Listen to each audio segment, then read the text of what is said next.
Good morning, Malacañang press corps and guest. Let's now have Presidential Spokesperson Salvador Panelo. Hello. Hi. Mukhang naka-ready ka na, Joseph, ah. Naka-quote ka na ngayon, ah.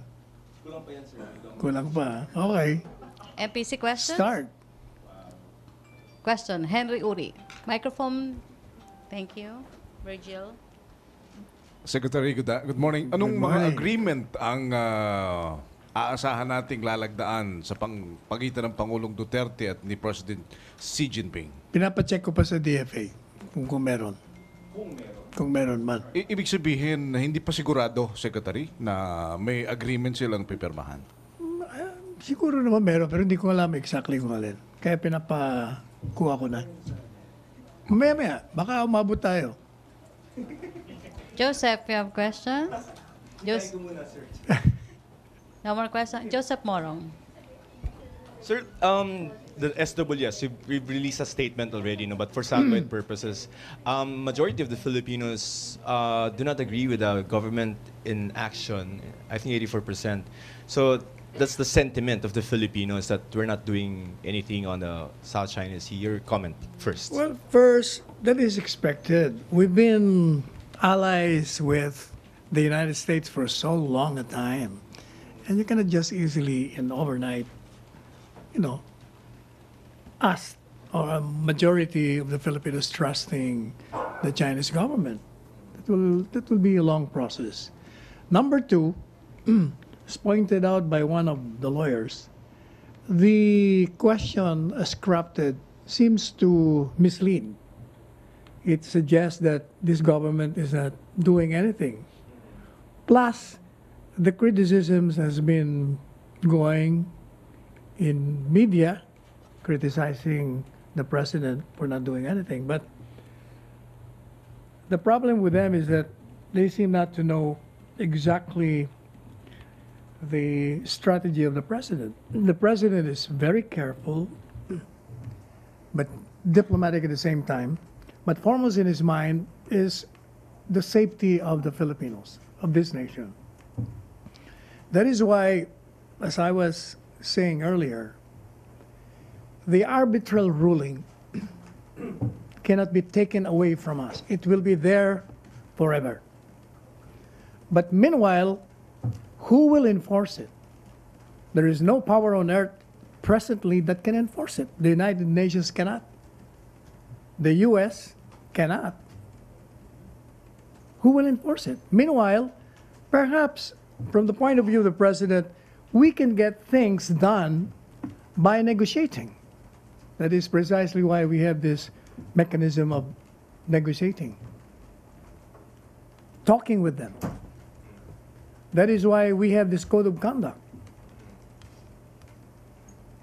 Because as far as the Chinese is concerned, we own this. This is ours.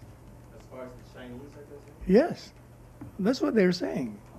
That by historic right title, they own that part of the world. But meanwhile, there are claimants, and there is problem with navigation, as well as overflight.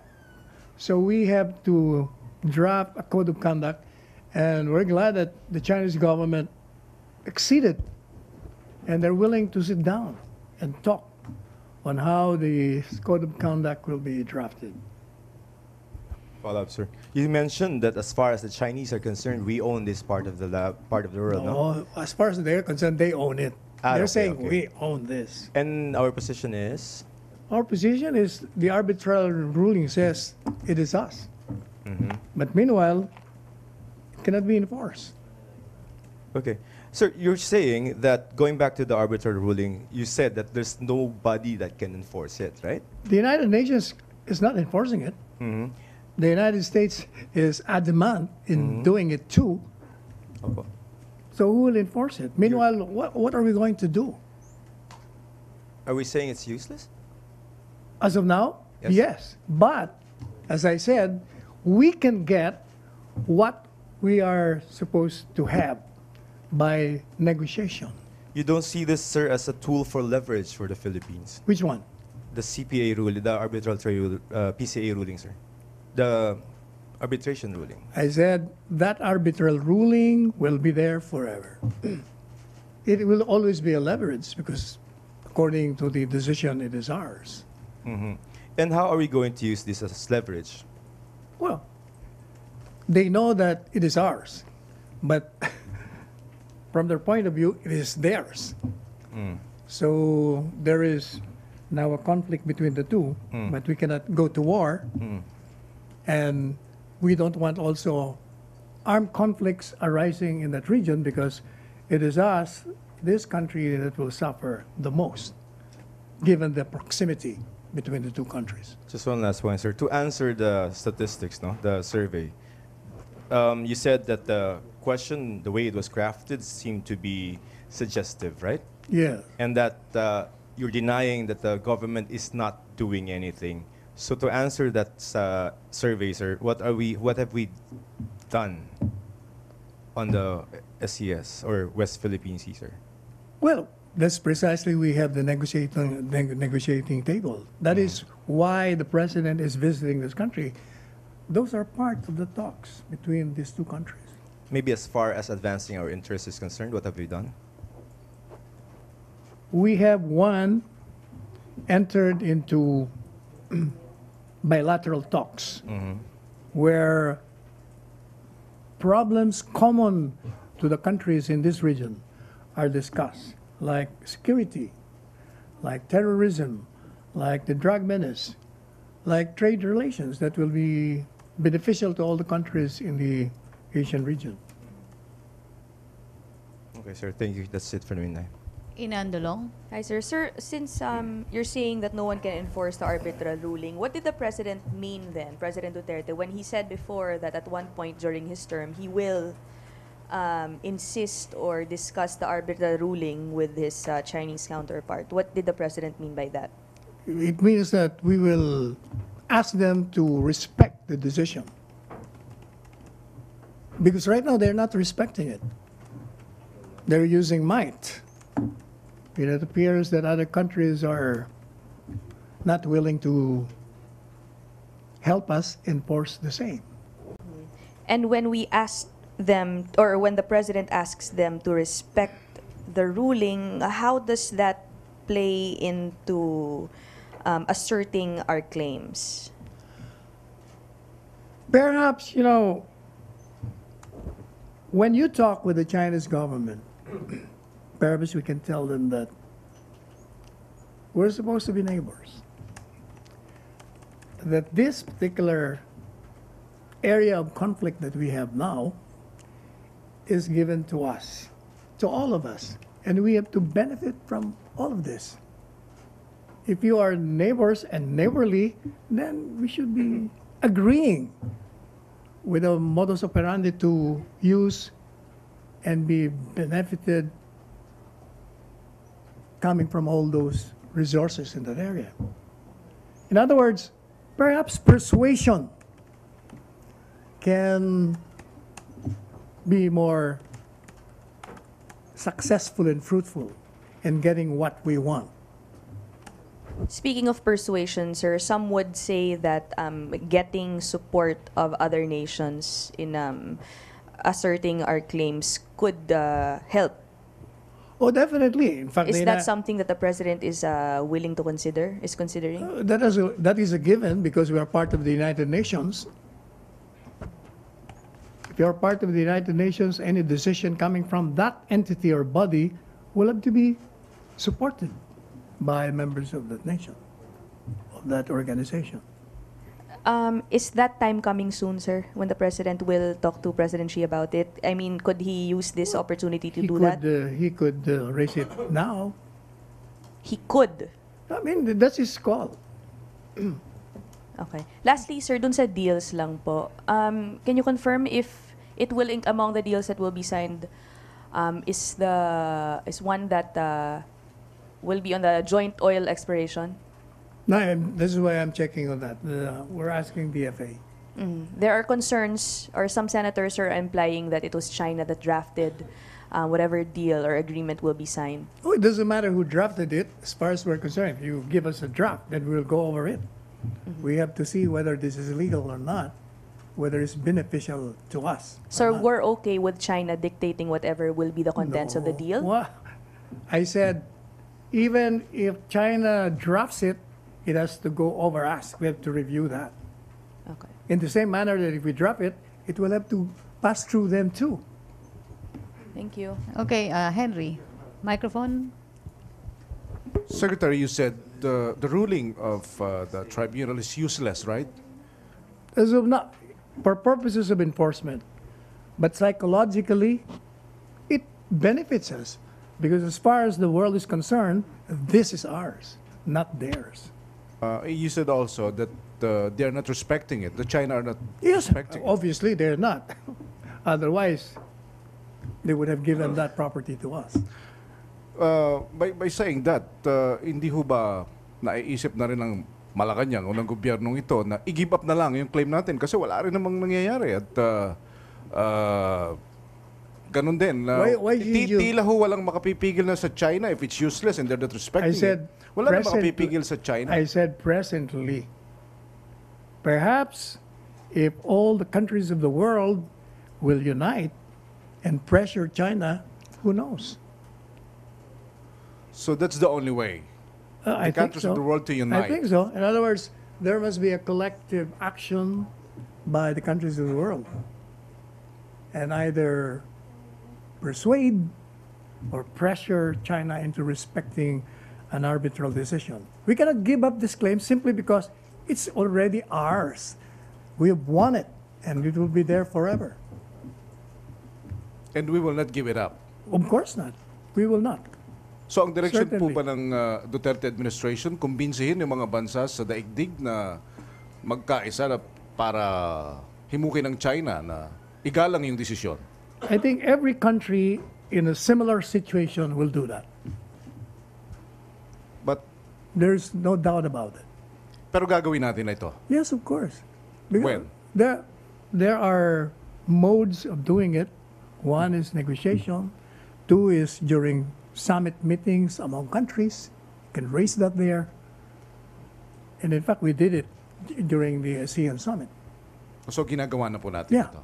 Alright, thank you. Okay, Celerina. Sir, regarding your statement that perhaps if other countries would unite against China, so how could you expect other countries to unite or to cooperate with the Philippines regarding that ruling if the Philippines itself is not insisting on that decision of the PCA? As I said, the ruling is there.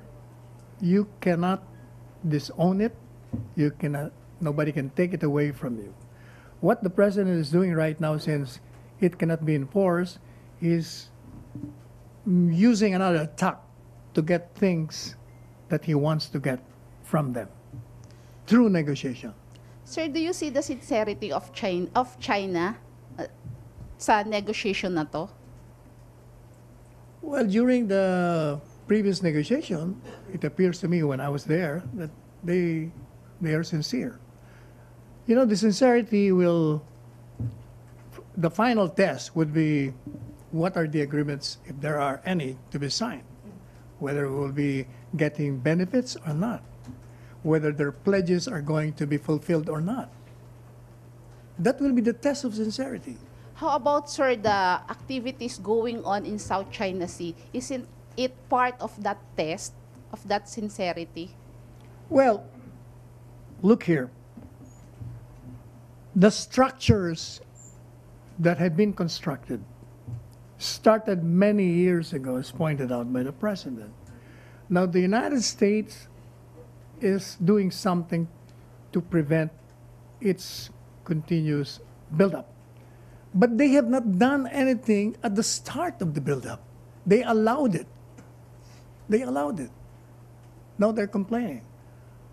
Now they're trying to provoke China, and China is being threatened too. That is precisely why the president is so concerned that any armed conflict might turn this part of the world as a raging inferno, either by collateral damage or by a strategic assault on us because of the proximity. The concern of the president is the safety of this nation, foremost in his mind. Okay. Questions, MPC? Pia. Hi, sir. Sir, will President Duterte follow up on China's pledges of support during his visit? Oh, definitely, yes. Definitely. Questions on China? Still on China? Other issue? China. Joseph. So regarding the infrastructure projects, no, Yeah. si Secretary Jokno said yesterday that at least 10 will be signed. We don't know that. His what? Ano yan? At least 10 infrastructure projects will be signed, no? We don't know, we don't have the details yet whether No. that is the real number, but my concern is about paying these infrastructure loans if there are loans. Of course, Secretary Sonny Dominguez is saying that they will not compromise the sovereignty of this nation. But what is the assurance that we can pay off those loans in the future? Some sinasasabi ni Presidente is at 25 years pa babayaran, parang libre na yan. Of course, but we still have to pay after 25 years. What's the assurance that this is not going to be a burden to future generations of Filipinos after 25 years? You're forgetting recent history. We were indebted with IMF and the World Bank for millions of dollars, and we were able to pay them. I think this nation has a capacity to will itself into complying international obligations and paying loans coming from other countries. I think that we have no history of not paying. I think the issue is not With respect to the interest, because they are complaining that Interest, interest is high. Yes. But that's precisely why there is a negotiation. We can negotiate to lower the interest. Will we? Okay. Last question on China. Deo. Deo. Magandang tanghali, Secretary. Yes. Sir, sabi niyo po kanina, kung mag-unite yung ibang mga bansa to pressure China on the territorial dispute, sasama po ba ang Philippines if ever mag-unite ang ibang bansa to Of pressure? course, precisely, the Philippines is the one involved. Maglilid po ba ang Philippines to unite? Right now, us, the Philippines, specifically the president, is the lead coordinator of the ASEAN countries in talking with the Chinese government with respect to the code of conduct in that area, with respect to navigation. But then, sir, bakit po natin parang dina-downplay yung issue na yan? Like, What do you mean downplay? Hindi No. hindi po natin pinapressure dahil nasa atin na yung claim, okay na tayo. Well, if you were listening to the speech of the president during the summit, then I'm surprised that you were saying that. He was very emphatic that there should be a code of conduct because he's afraid that if there is no self-restraint, that if there will be conflict in that area, then all of us will suffer from that conflict. Okay. Thank you, sir. Last three questions tayo sa China. Pia, then Dreo, Celerina. Sir, right now there are many... Hi, sir. Hi, sir. Sir, Yes. right now there are many protests on the Protests. ground regarding President Xi's visit. Could you answer lang the sentiments of these protesters on the ground na ang pananaw po nila talaga is that the Duterte administration has surrendered the Philippine interest to China, pabor po sa mga benefits like loans and yes, could you answer that, sir? Well, I can understand where they're coming from, but again, as I said earlier, the president has a different tact in solving the problems confronting us. He's using diplomacy, negotiation, and persuasion to get what we want. So, for all intents and purposes, we have not become a province of China. Oh, definitely not. Remember, I think 2 months ago, when the Chinese government rudely used the language against us, the Philippine government, do you remember what the president said? Why are you using that kind of language? We're supposed to be neighbors. You don't do that to us. Otherwise, we will go to war. This is the language of the president. And I'm even surprised why the media did not catch on that. That should have been headlined. Okay, last. Last na lang. Okay. Sir, back to the pledges of support. It has been over mga 2 years na after President Duterte went home from Beijing, na merong $24 billion worth of Chinese loans and investment pledges. But right now, only a fraction of that has materialized. Does this speak of the sincerity of the Chinese government in giving support to the Philippines? One professor was commenting that the fact that it's 2 years, it is reassuring because the two countries would be studying all these proposed loans, what terms and conditions they have to, what we're forgetting is there is bureaucracy, not only in this country, but also in China. I have some friends who have been working on this project for 2 years, but until now, they haven't succeeded. Why? Because according to them, China government has very stringent requirements. Philippines has also stringent requirements. So it takes time. Hopefully we will hurdle all these problems. Last two, Andrea, then Celerina. Friendly Kanina pa yung reminder. lasa. Please limit your follow-up questions. Thank you. Sir, just what you're saying a while ago that the Philippines want other countries to unite to pressure China, but wasn't this the approach of the previous administration, the multilateral approach, which the current administration kind of stepped away from and stepped towards bilateral? So, hindi po ba... Not really. The administration will use all modes in solving the problem. Right now, it feels that the bilateral talks with China is or will work. If that fails, then multilateral So discussions would come in. So bilateral talks will work. So just to clarify, you see it As still far as as we're concerned right now, let's try bilateral talks first. so just one last from Let's me. see how it goes, how far it will go. Sir, given the territorial disputes we have on one side and the loans and the financial benefits that we're getting, so if you're gonna weigh both of those, are we getting the benefits of our friendly ties with China 2 years after the president pivoted towards Beijing? Well, hopefully we will get them. That is precisely why we're having all this visit, this negotiations, these discussions. Hopefully.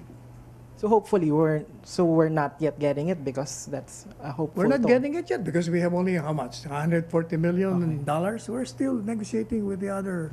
We're precisely going to, in the words of Ben Jokno, let's demand for the fulfillment of these pledges.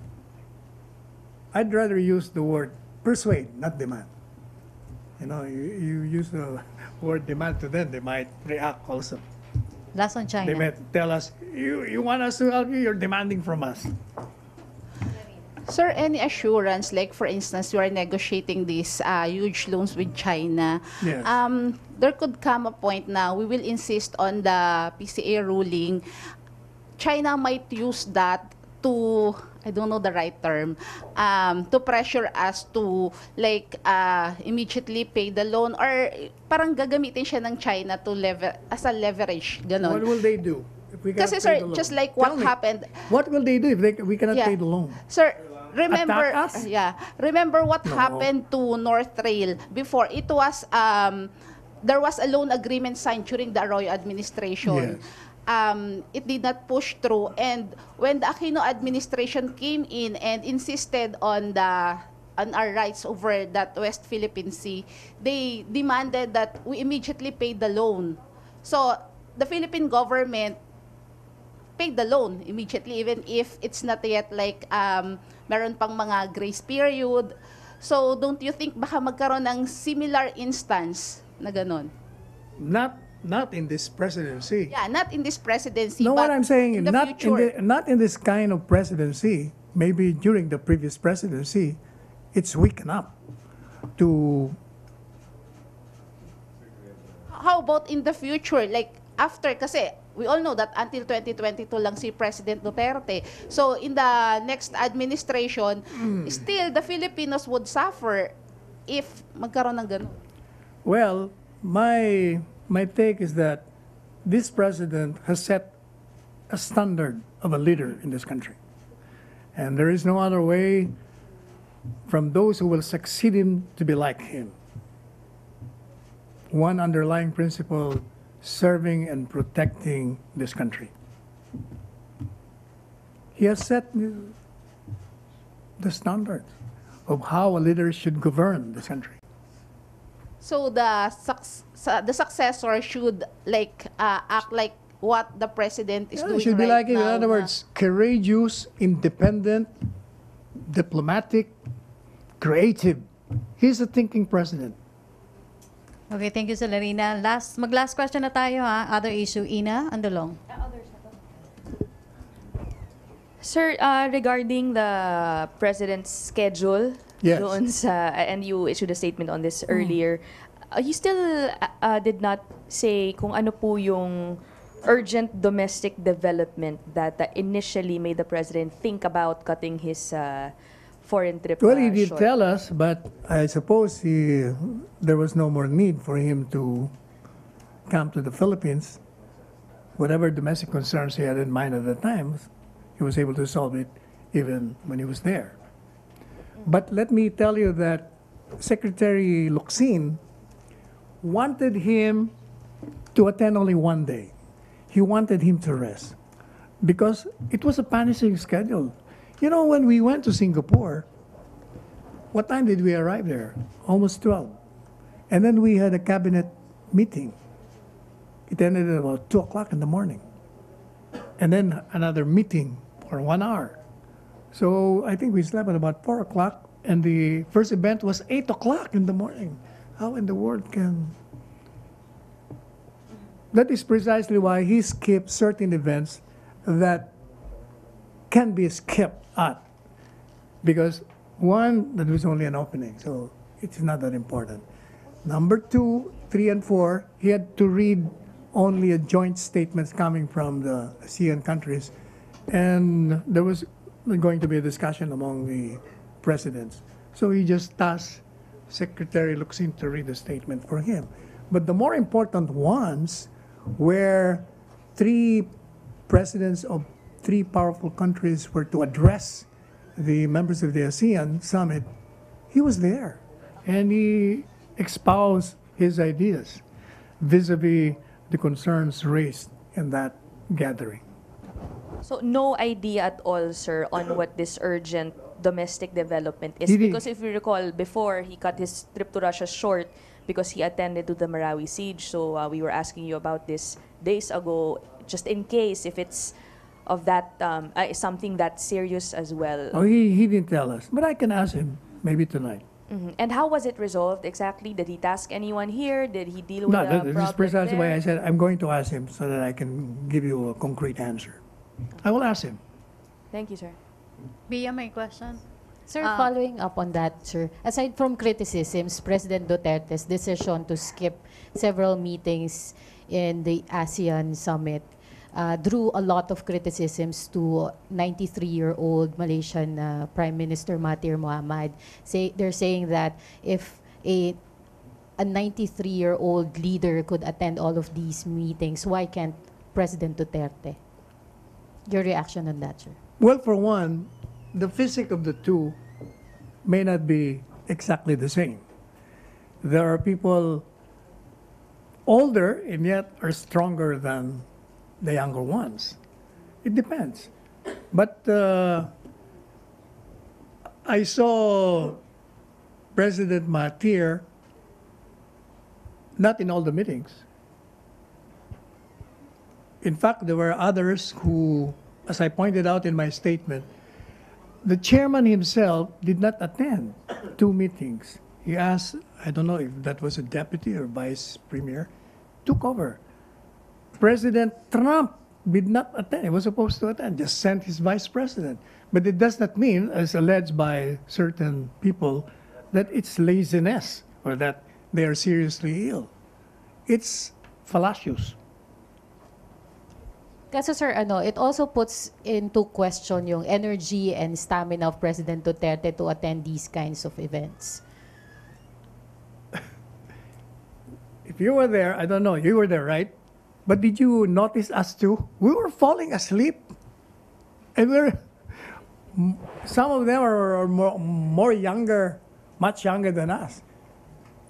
One of them, head of state, fell asleep during the meeting. Sino sir? Or 2. I will not mention, but if you were there, you would know. Oh, rather than be embarrassed falling asleep there and your camera focusing on you, mas power nap ka na lang muna. Anyway, sandali lang naman yun. But is President Duterte physically fit Oh, to attend definitely. these kinds of high level? My goodness, Pia, he's managing his schedule. Can you imagine this president has so many courtesy calls, and then he shuttled back and forth to the provinces doing his duties as president. And then he reads before sleeping until 6 o'clock in the morning, goes over reports, and then gives directives. Grabe siya. Bilib na bilib nga kami. We can hardly catch up with him. Talagang iba. Napakasipag. Okay, thank you, Malacañang Press Corps. Thank you, Press... Wala? Meron na? Wala pa eh. Hindi, tinext na namin ng DFA. Okay, Hindi, thank you. we will issue a statement as soon as we have it. Para Okay. meron kayo istorya. Thank you, Presidential Spokesperson Thank Salvador you. Panelo. Thank you, MPC. Back to my studio sa Radyo Pilipinas and People's Television Network.